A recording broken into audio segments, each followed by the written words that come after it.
ततो ध्वंस निवासी। अच्छा आदि जब ये अंतर निवासी ऐसे तो रहा करो। अगर हम वचन मान ले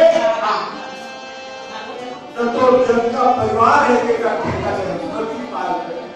हाँ डर के मारे बेचारा बालक का कर जाती नहीं करे। कबर गुरु मान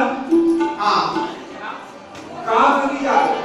अच्छा बगीचा में सबको दान के रहा का ओकर अगर अच्छा तो मन नहीं जन्म ज्योति धाम के मोहित महिमा आरती